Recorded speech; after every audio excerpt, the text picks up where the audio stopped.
Hello and welcome to LTV News. I'm Nada Marche and these are today's top stories. UN Arab League envoy for Syria finishes meeting with Chinese Foreign Minister.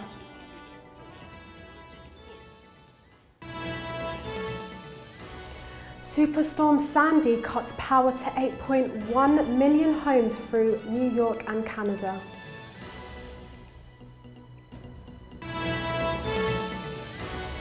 And one dead in Tunisia as militants clash with police.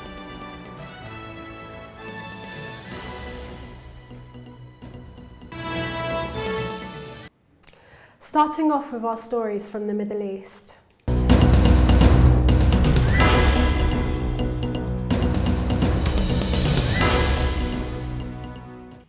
Lakhdar Brahimi, the UN Arab League envoy for Syria, returned to his hotel after a meeting with Chinese Foreign Minister.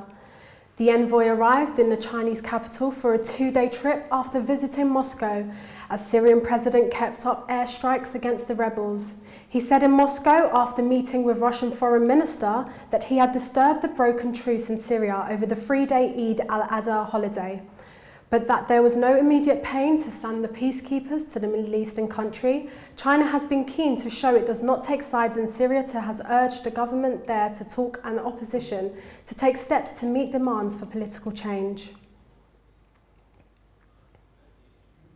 A 37-year-old French citizen wanted by Morocco in connection with the 2003 bombings in Casablanca was being held in Germany this week, 2 days after the suspect's arrest at Munich airport. The suspect was apprehended after arriving from Paris with his family and intending to fly then to Dubai. Suicide bombers set off at least 5 explosions in Casablanca in May 2003, hitting a Spanish restaurant, a 5-star hotel and a Jewish community centre. 45 people died, including 13 bombers. Hardline Salafi Muslims clashed with police early this week in the latest sign of growing religious tensions in the home of the Arab Spring. One person was killed later on when police opened a fire. The struggle over the role of religion in government and society has since emerged as the most divisive issue of the North African nation, which for decades was considered one of the most secular countries in the Arab world. Hundreds of Salafists attacked a police station in the Danwa area to protest the arrest of a Salafist accused of attacking a police chief with a knife.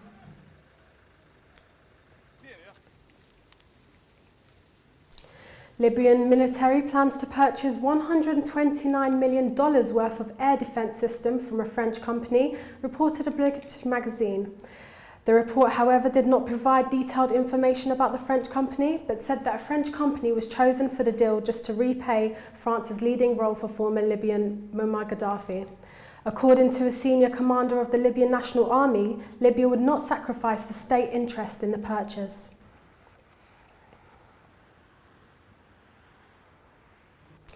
Now moving on to some of our top world news stories.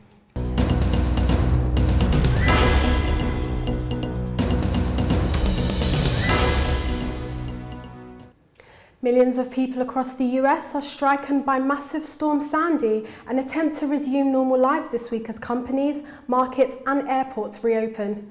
With 6 days to go before the November the 6th elections, President Barack Obama will visit storm-ravaged areas from the New Jersey shore where Sandy made landfall on Monday.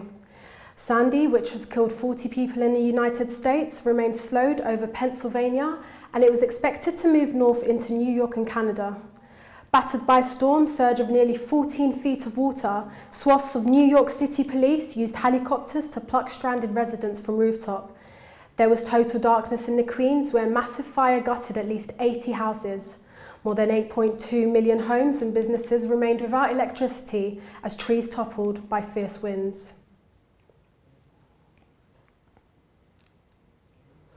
Pope Benedict offered his prayers this week for the victims of massive Storm Sandy in the eastern US. The pontiff expressed solidarity with those engaged in rebuilding in the wake of huge damage and destruction. Millions of people faced epic flooding and lengthy power outages after Sandy wreaked havoc in much of the eastern US with high winds and heavy rains. The storm has killed at least 40 people, including 18 in New York City, and more than 8.2 million homes and businesses remained without electricity.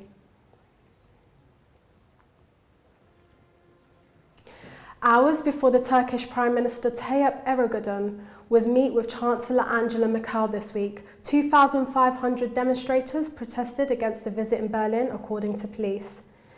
Waving banners of demonstrators of mostly Turkish origin gathered near the Germans' capital landmark, the Brandenburg Gate.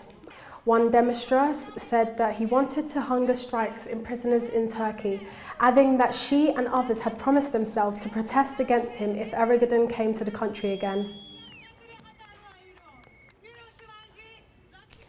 At least 28,000 mostly Muslim refugees remained huddled into squalid camps, driven from their homes by most worst fighting in the country has seen since the new government came to power 18 months ago. Burma is the second largest opium grower in the world after Afghanistan. Almost all of the opium it produces is grown in Shan states, which have seen long-standing conflicts between the military and ethnic rebel groups. And now time for some updates on the latest of our economy news.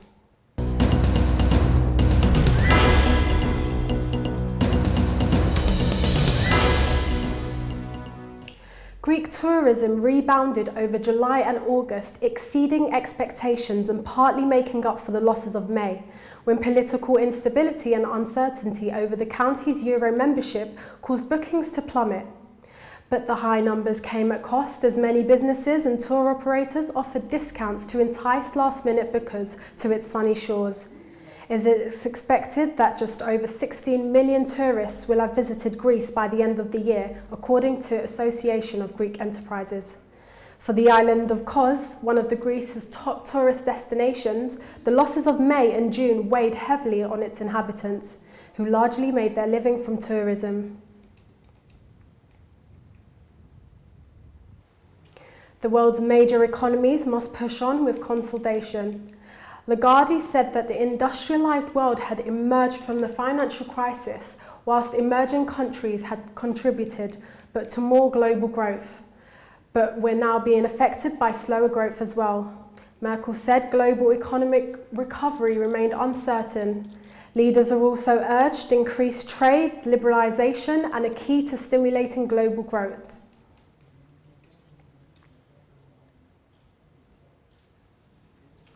Moving on to some news and updates on sports.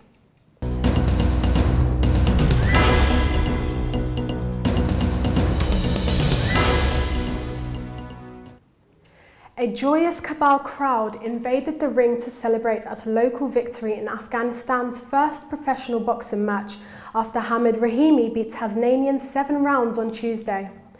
The 29-year-old Rahimi is now a citizen of Germany, where he has lived for the past 20 years.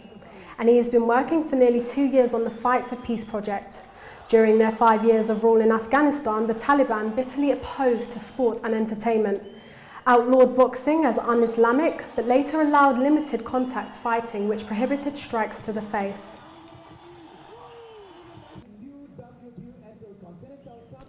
Force India's German driver Nico Hülkenberg will race next year, the Swiss-based Formula One team announced today. The team have yet to confirm their second driver, leaving McLaren to replace Lewis Hamilton, off to Mercedes, and Japan facing an uncertain future.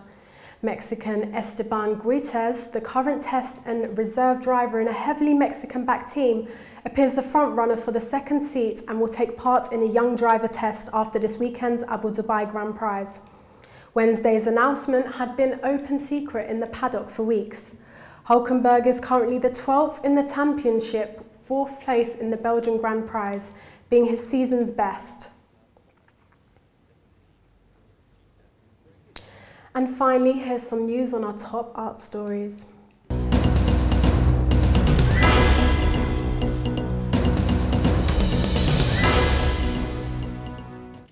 Members of the Australian rugby team, the Wallabies, helped Qantas unveil an aircraft with a moustache to kick off the start of Movember month, the annual campaign to raise awareness of men's health issues.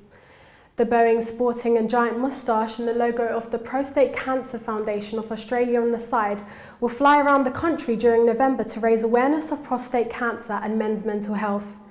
Movember founder Tom Betts said the campaign began in Australia 10 years ago as a result of a bet in a pub, and said he hopes there will be 1 million moustaches around the world drawing attention to men's health issues.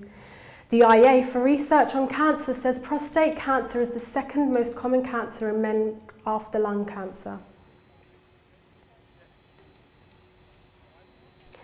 Paul McCartney has spoken out in defence of Yoko Ono, who is still accused by some fans of breaking up the Beatles more than 40 years after the band's dissolution. McCartney said in an interview to be shown on the BBC that the Beatles were already winding down by the time Lennon started to become involved with Yoko Ono. The couple released several albums together, and McCartney said it was Klein who set McCartney fighting against the rest of the band.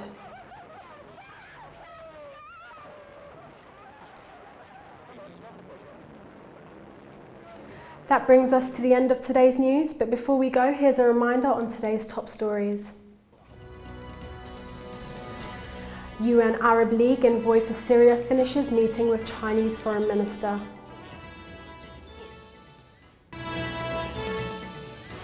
Superstorm Sandy cuts power to 8.1 million homes all through New York and Canada.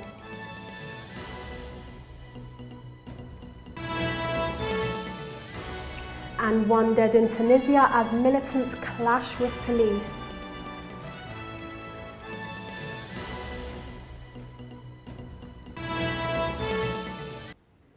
For more information, go to levant.tv. Thanks for watching. Join us again tomorrow.